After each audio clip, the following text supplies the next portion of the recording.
Hey, Heather, how are you?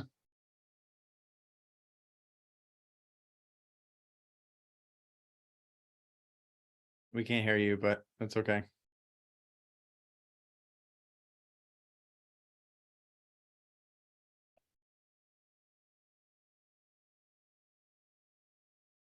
All right. So can I share my screen? Yeah, you should be able to. Cool.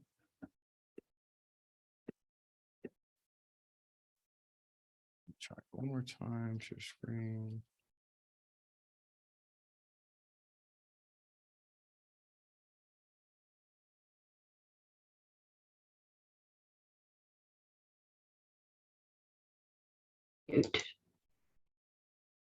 Cool.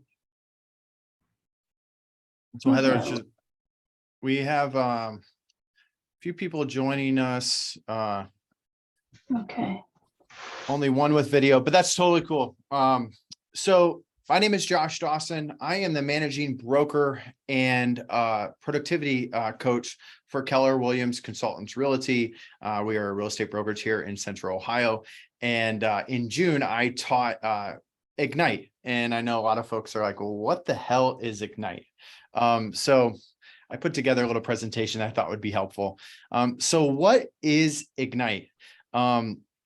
Ignite is a foundational course covering the skills it takes to become the real estate expert of choice. It propels agents into immediate productivity while setting the foundation for success and growth in any market at any stage of their career. Ignite is taught over 20 days, and each day is divided up into 2 hours of hands-on instruction and 2 hours of lead generation using the Ignite success system. So in a nutshell, it's 20 sessions. There's 20 kind of learning, and then there's a learning portion of the day, and then a doing portion of the day, and they're split into 2 hours apiece. Participants learn the business of real estate through 4 fundamental pillars. This program is great for those getting into the business, right? Or folks who are getting back into the business after maybe a period of having their license on hold, or maybe taking a career change or career detour and then getting back onto the real estate highway. So Ignite teaches those getting into the business. It teaches them the skills and the tactics needed to be a real estate agent. It teaches them how to become the real estate expert that their clients are going to want to look towards. It teaches them creating a lead generation system based on their sphere of influence. It teaches them to create a lead follow-up system using Keller Williams Command, KW Command, which is Keller Williams's proprietary client relationship management software, aka CRM. It also teaches them to manage the transaction from appointment to post close. I put together a chart here of what it really looks like. So here are the 4 sections. So you have the real estate expert, lead generation, lead follow-up, and then the transaction, right? So the real estate expert portion of Ignite is basically about how to get your mind right to get into this real estate business, right? Because real estate is a lot like my friend who's an attorney in Cincinnati, and basically told me, like, I went through law school, I passed the bar, and still didn't know what the hell I was going to do day to day as an attorney once he finished. So as a real estate agent, you know, you take your classes, you pass your exam, and it really doesn't teach you how to become a real estate agent and work with clients. It basically is a bar that you pass to actually be legally able to be a real estate professional in whatever state you're in. So this program is kind of like, hey, you're qualified now legally. Now here's what the heck you do, right? And so we had first class was Spark Your Career. Second, Embrace Your Job, Connect with Your Market, and Define Your Value. So this is really about like defining your value proposition. We talked about, what are you good at? We had some folks who are maybe recently out of college who were in the class. And we had some folks we had one of the agents in our office who was in this class. She was a respiratory therapist in a hospital, and during COVID, obviously she was overworked and thought about a career change, and she was in there. So defining your value, like what do you bring to the table from your previous experiences that will help you in your real estate career, right? For the respiration therapist that I told you about, she has to be really good at listening to be a good respiratory therapist. So that's something that we talked about that she could bring into her business as a value proposition. The next section was about lead generation. So you got your license. Now, where the heck do you find business? Your business comes from the people you know, right? How do you grow that database? What is a database? Doing open houses. How do you capture leads with open houses? What's the right way to do that? How do you capture leads with social media? How do you capture more leads outside of social media, outside of open houses? We talked about generating leads through Facebook ads and whatnot, Google pay-per-click ads. The next section, section 3, was about lead follow-up. This is about keeping every lead, following up with leads appropriately and at the right timing, right? So I was looking through my notes in class. Actually, I'll get my book real quick. So the instructor guide was basically four books like this that I went through this morning, just kind of in preparation for this. One of the notes that I found that I really liked was when we were talking about following up with leads. We saw that I think it was Tim Reel in our office, who's one of the top agents in our office and has been for a very, very long time. He's one of our best agents.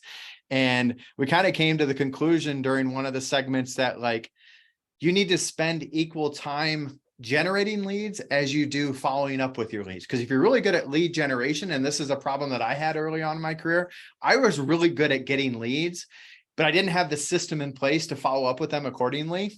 So we talked about the importance of a great follow-up plan, and we talked a lot about the smart plans.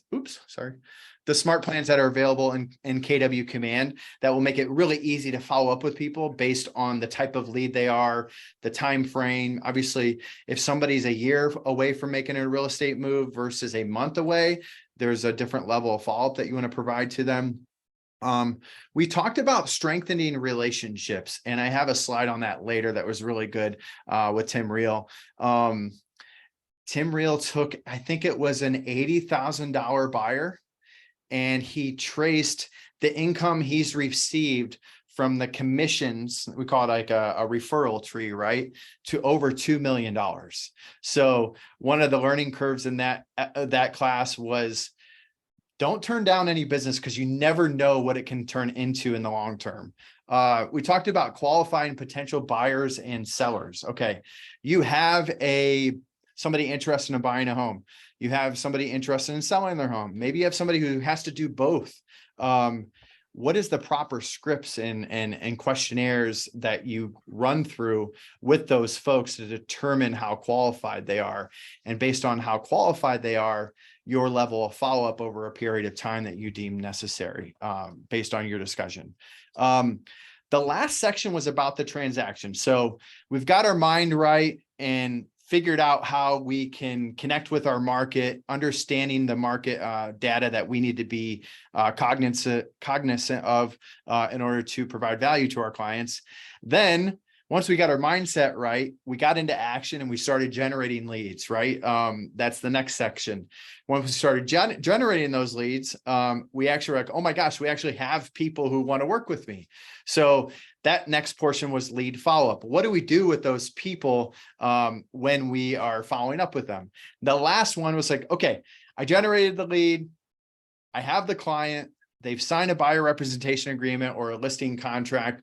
What the heck do I do next, right? So now it was win the buyer, win the seller, work with buyers and sellers, make and receive offers, how to get their house ready to sell, how to make sure they're pre-approved and we're being as efficient as we can with our time, how to make offers, how to receive offers, what are the right documents that we use to make and receive offers based on our brokerage and doing business in the state of Ohio. how do we negotiate offers? If we're working with sellers, how do we negotiate? What's the right way to negotiate an offer based on the current market conditions for that particular property? Now we've negotiated, everybody signed the deal. Now, what do we do from the second that gets signed to a successful closing, right? And then, almost most importantly, what do we do once that closing occurs to use the income that we've generated from that closing, and the person or the people with whom we've worked in that deal to create leverage for the future, whether it's financial leverage or people leverage through referrals. So why did we bring this to our market center? That was asked of me. And so Dana Gentry, our operating principal, kindly asked me to go to Keller Williams mega leadership camp that was held in May. I think it was like the first or second week of May in 2023. And I'm sitting there as a productivity coach, a newer productivity coach. And one thing that I realized as a productivity coach in Keller Williams has a system and a model for almost everything except for being a productivity coach. And so I'm sitting there scrambling to figure out what we should be teaching to our newer agents at the market center. And I'm sitting there, and I remember it very vividly. Dana was like probably like 4 or 5 feet from me, and Gary Keller's up on stage, and he says, "You should be teaching Ignite to your new agents every month at your office." And I looked at her and I said, "We're teaching Ignite at our office." And she looked at me, she goes, "Josh, that's like 3 weeks away. How are you going to get this 20 session program rocking, within 3 weeks?" Actually, before 3 weeks, because we need to generate the folks who are going to attend and whatnot. And I was like, I don't know, maybe it will be horrible, but let's just do it because we need something, right? And so that's why I decided to do it at our market center here in Dublin. So I put together my top 10 takeaways from teaching Ignite. And I hope you enjoy them. So number one is, this was just as rewarding to me as it was to the agents. I spoke with a few of the agents who were in the program. I think I was teaching a class yesterday in the office, and I was like, "So what were your thoughts on it?" And one of them says, "This was great because you get your real estate license and then you don't know what the heck you do afterwards." And he said, the timing for me was so perfect because I was coming off of my first career working in the oil or gas industry, and it was a 20+ year career. And now I'm starting over. I'm scared. What the heck do I do every day? He's like, this was the exact class I needed to get me going.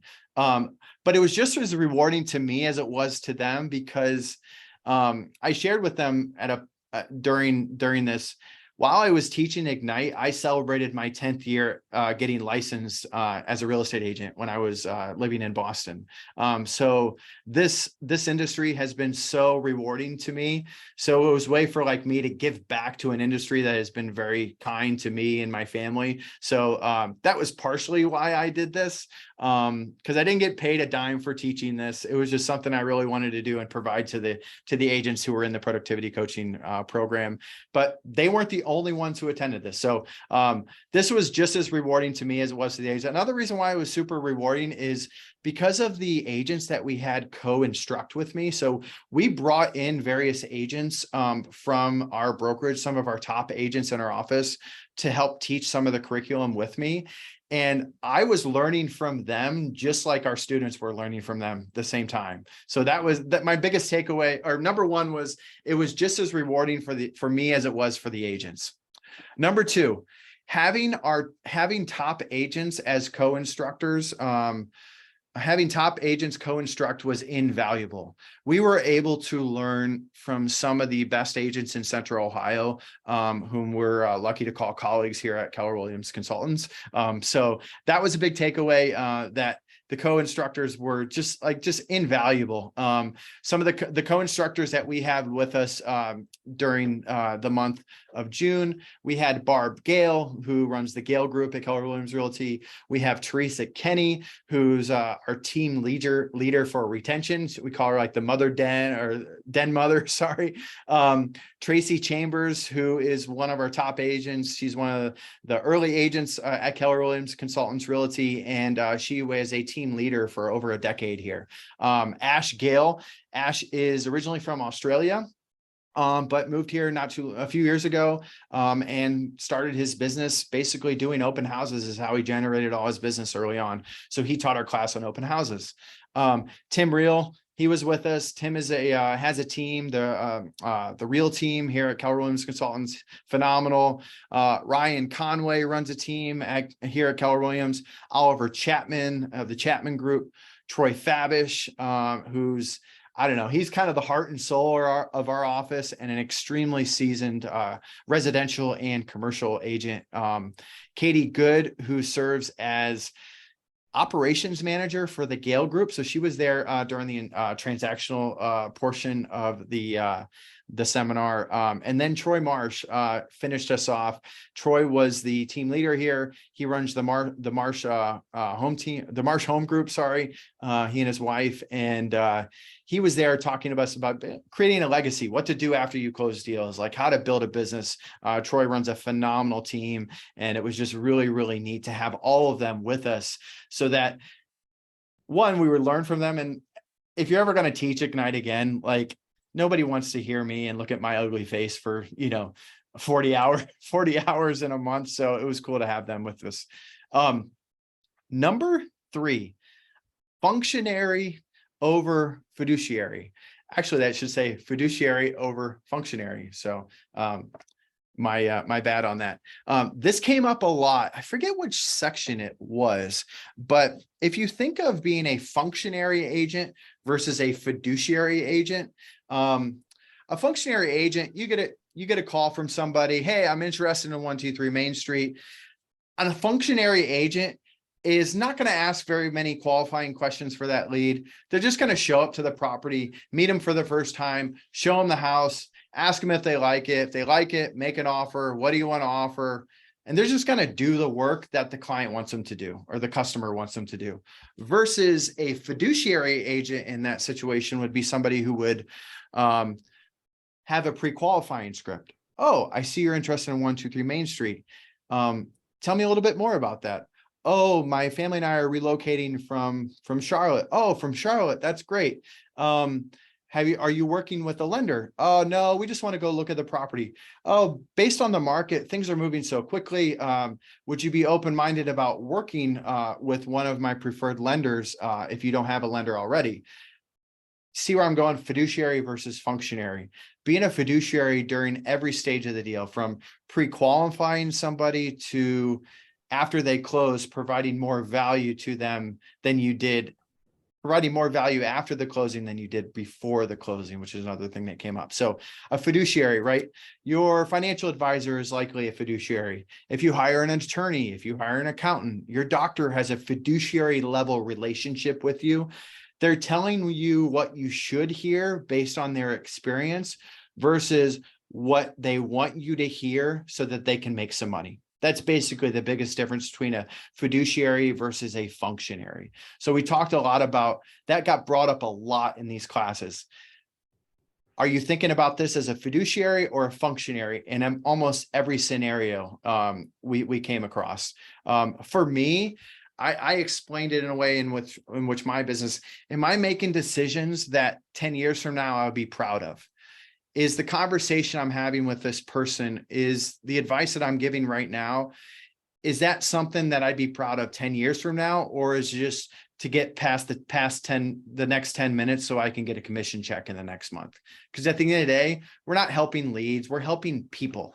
So that was super important. And if there are any, if you guys have any comments or anything like that, put them in the chat. I cannot see the chat based on my screen sharing right now. So maybe we can just cover them later. Maybe that makes sense. So this should say fiduciary over functionary.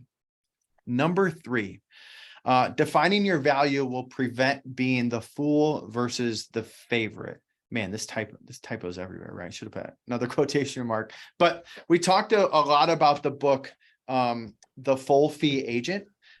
It's in a slide later, so you don't have to worry about it right now. But in the full fee agent, many of you on this are watching this have probably heard of Chris Voss or his book, Never Split the Difference. Chris Voss was the lead international hostage negotiator for the FBI before he retired.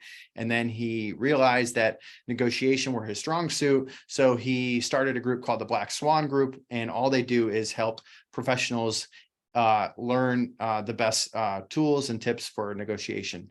And a gentleman who was a former real estate broker out of California, who's now a real estate coach.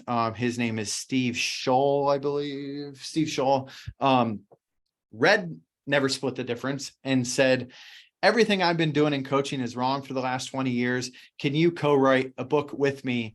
So basically, the full fee agent is Never Split the Difference, but it's only for real estate agents. So it's a great book. And in the book, he talks about being the favorite versus the fool. And he talks about how, have you ever been to a listing appointment? You walked in there, you crushed it. You walk out, you're probably already counting like the amount in commissions that you're going to make from that appointment. You go home, maybe have a glass of wine or crack open a beer. And either that evening or the next day, you get a call from the people whom you just met.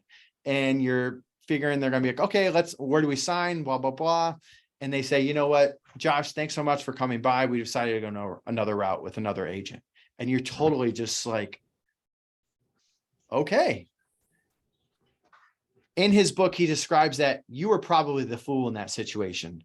They were never going to hire you, but they brought you in to basically maybe make the agent they were already going to hire, make them sharpen their pencils. So when we talked about developing our value proposition, we also talked about scripts in which we can use during our pre-qualifications to determine whether, do they value me as a real estate professional? What sort of words are they using in these conversations?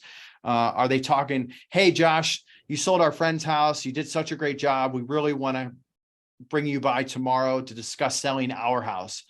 Or that would probably be a situation in where you were the favorite to get that business. Or were you the fool?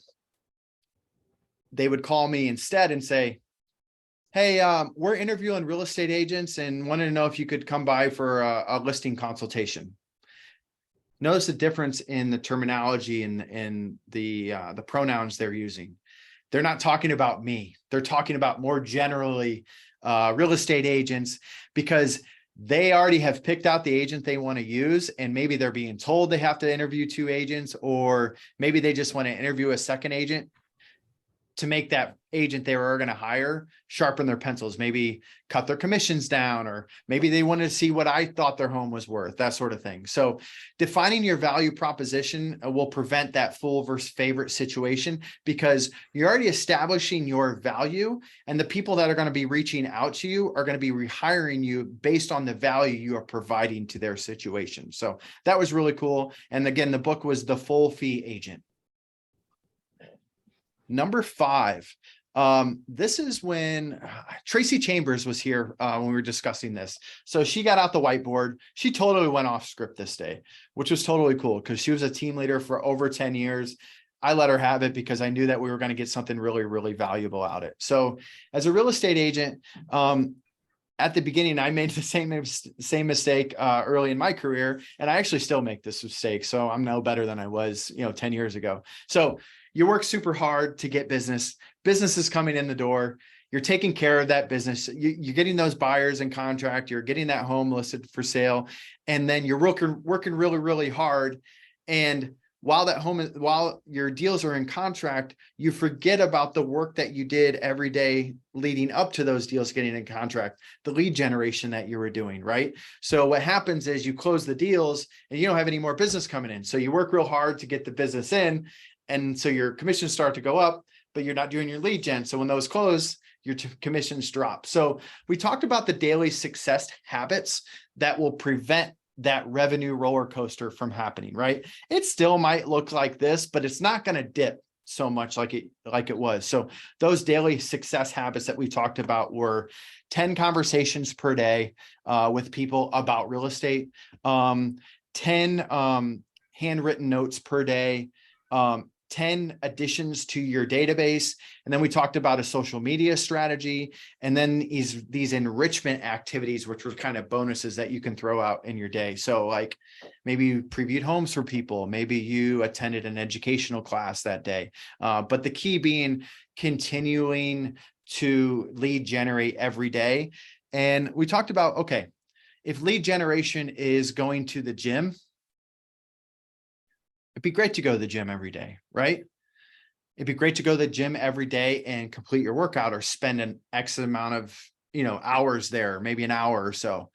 But if you leave that gym 30 minutes early, you still were at the gym for 30 minutes that day. Still better than nothing. So we talked about how, let's say you don't make those 10 contacts a day or add 10 people to your database every day.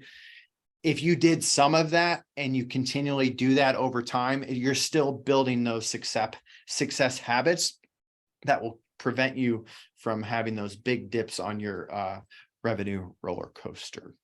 Let's see, number 6, Ash Gale joined us. Ash is again from Australia, and he built his real estate business around doing open houses. So we talked about mega open houses. We talked about I went down to Cincinnati this winter. It was the Ohio Valley region, the Mega Agent Summit there. And they talked about, they brought up some data, right? And they talked about the top 3 revenue sources from top Keller Williams agents, because they have the data in KW Command now, and they can see like, all right, the top agents in Keller Williams, where is their business coming from?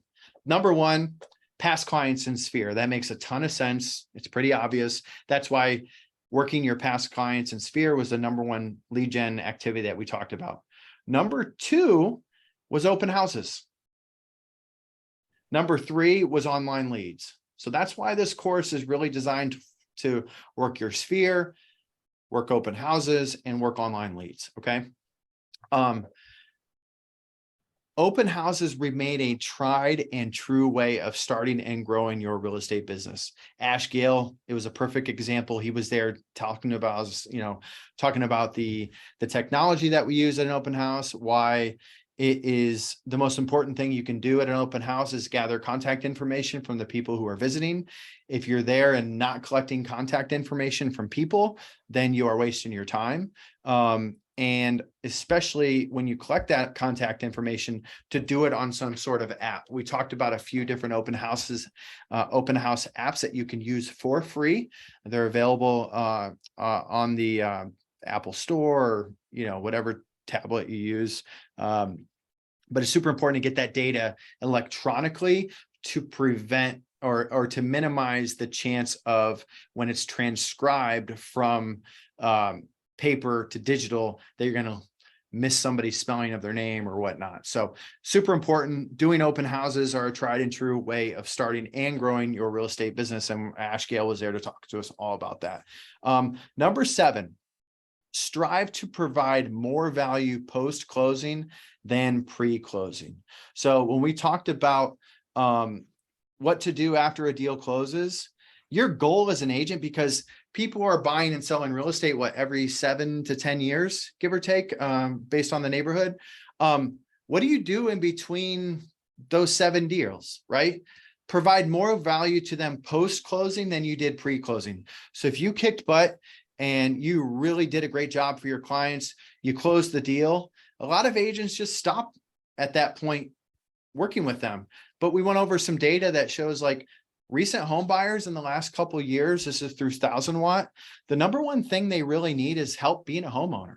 So contacting them periodically after they close, it's the winter time. Hey, did you get your HVAC service this winter? You don't want the heater going out, on Christmas morning. We've all heard those stories, right? So what are you doing in between those 7 years to provide more value than you did before the closing? And what that will do is, as you keep in contact with people after the closing, and we have smart plans in KW Command to basically put this on autopilot, you're able to develop a system for this. So you don't have to think about what to do. You just do the things that are your CRM is telling you to do every morning. So making it simple. Number 8, be the agent you'd want to co-op with, right? So when we talk about open houses, you know, I have a background in politics and government. And so whenever I was on the clock, it was when I stepped out of my front door, because the politician I worked for was a statewide politician, and there were eyes on me everywhere. If I messed up, you better bet that was going to be on the front page of the paper. Okay. They were just looking, especially one particular publication in Boston, we're always looking for those stories. So why do I say that? When you're doing an open house, I talked to them about, okay, the second that first sign goes in the yard, you get out of your car, put the first sign in your yard, you're on, right? You're on stage. The lady walking her dog right there, like, you say hi to her, you make eye contact with her, you smile, you invite her to the open house. So like, you're on, right? If an agent comes with a buyer to that open house, present in a way that they would want to work with you. Oliver Chapman was here in a particular session, and he said that the largest deal he's ever closed was actually pretty recently in New Albany. He said is a pretty high dollar amount. His clients were not the favorite offer, and the listing agent told him that, and they were going to go with the other offer. And he talked about how he reached out to that agent and it was able to develop a rapport with that agent and ask some really good questions and said, oh, okay, we're happy to meet those demands, like blah, blah, blah. And basically at the end of the day, at the end of that transaction, if I recall correctly, the agent told Oliver that the reason they went with Oliver and his clients was because she or he enjoyed their interactions before the contract was signed. So be the agent you'd want to co-op, right? We need to be the leader of this transaction. So we can't assume that if you're representing the seller, you can't assume that the buyer's lender is doing everything they're supposed to, right? You can't assume that the other agent is on top of their game. So being the leader of that transaction and being the agent that the other person is going to want to co-op again and again with. Number 9, this came up when Troy Marsh was talking to us. Top agents are on a path of lifelong learning. So as we ended Ignite, we talked about how the top agents in real estate, they're the ones that are still going to classes. They're eating, they're the market experts. If they were at a party on a Saturday night, they know what interest rates closed at on Friday, right? They know what the local market is doing. They know about the job growth in their particular area. They know about some builder trends that are happening in the area. They know about some zoning codes that may be changing in that particular, like, they're just always learning. That's why they know all these things. They're sitting in classes during the day. They are, listening to podcasts as they drive around town or walk their dog or exercise. Like, it's just a habit of learning that they got into. Maybe it was a part of them ever since they were younger, but it's definitely been a part of their professional career, regardless of where they came from. And lastly, this wasn't in their curriculum, but it just kept coming up. The 3 books that every agent should own. One is the MREA, or the Red Book. Most of the folks on this probably know what that is. The Millionaire Real Estate Agent by Gary Keller, Dave Jenks, and Jay Papasan. The next book is The Full Fee Agent, here with all my scribbles on it. So Full Fee Agent. If you want to learn how to determine whether you're the favorite or the fool, and other tactics as far as how to defend your commissions, that book is phenomenal. And lastly is Exactly What to Say for Real Estate Agents. That is written by let's see, Joe Mackin, Chris Smith, who are the co-founders of Curator, and then Phil M. Jones, who coincidentally enough is going to be the featured keynote at the Mega Agent Camp, the Keller Williams Mega Agent Camp in August 2023 down in Austin. So we have Exactly What to Say for Real Estate Agents. There's an Exactly What to Say and then Exactly What to Say for Real Estate Agents. Make sure you get the real estate agent ones. The Full Fee Agent here, saw that. And then The Millionaire Real Estate Agent by Gary Keller. There are other great books that we talked about, but those three are the ones that I wanted to throw in here because we talked about them a lot. We talked about the mirroring technique. All right. How do you get information out of people if you're not quite sure what to say to them? How do you find out a little bit more about your client that maybe they're not telling you for whatever reasons, right? The mirroring technique is really good. So basically repeating back to them what they just told you. So to use it, you're at a cocktail party this weekend or the next time you're out, right? Use it in the next conversation you have, right?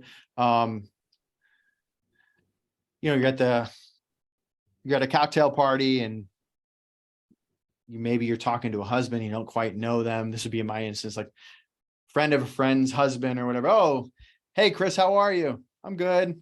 What do you do? Oh, I'm in computer software. Oh, computer software?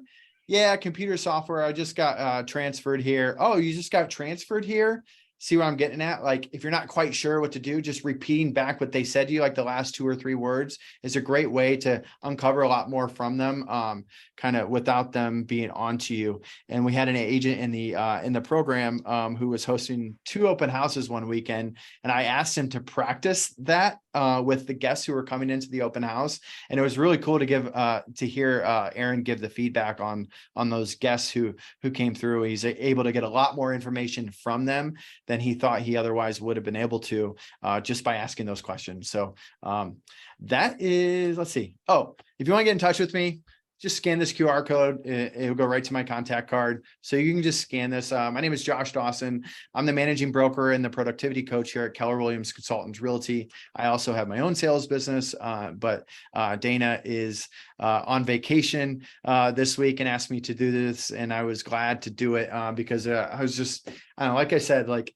I feel like I got more out of it than the agents did. And it was just such a great exercise, and I hope to do it again at some point. But with that, we have some folks who are on, like, does anybody have any questions for me? If so, like, speak up or put them in the chat, like, just let me know. Can you hear me, Josh? Yeah. Are you going to be in the office tomorrow? I'd love to see you. I will not. I'm actually taking career visioning. So I'll be out from 9 to 5 tomorrow and Thursday, but I'll be back here on maybe Friday. Maybe Friday. Yeah. Okay. I'll forward you my information and then we can talk. Okay. Perfect. I look forward to it. Thank you, Josh. Yep. Anybody else Very have any? Yeah. Thank you so much. Anybody else? You guys are so just blown away by the content. I get it. Cool. Well, it was really good. When are you going to start a new one? Oh man, I don't know. Did Renee ask you to say that? No, she didn't. She put you up to that? Hey, listen, I've been doing this for 9 years come September. And for those of you who are new, it's never the wrong time to get more information and to brush up your skills. And Josh is a very good teacher. I can tell you that because I was a teacher. And what he's done today, he put together a really good presentation. Besides for my typos, I appreciate that. Don't worry about the typos. It was the verbal, and you didn't talk down to anybody, and you made your points. So it was good. Yeah. Christy says, thanks for the refresher. I took Ignite in April and quit my job of almost 24 years ago full time. I'm excited, only a week as a full-time agent. Yeah. Thanks so much. Yeah, it was cool. I looked at the data. So there were 20 sessions and we had basically an average of 16 people in each class. And we had the average one of those students took an average of 13 classes. So they were there for about 13. If I were to do a number 11, as far as what I learned, number 11 would be, because I was told, don't do classes on Friday. People won't show up on Fridays. That's not true. I remember the famous line from, what's the Field of Dreams? If you feed them, they will come. So we always made sure we had lunch on Fridays. And so, I had a sponsor come in every Friday and provide food. So our attendance on Friday was as good as any of the other days. I like So, it. yeah. Cool. Well, everybody, I appreciate being on here. And again, if you need to reach me at any point, just let me know. My best way to reach me is probably Instagram, Joshua L. Dawson, or you can email me, josh@joshdawson.com, JOSH@joshdawson.com. Have a good day, everybody.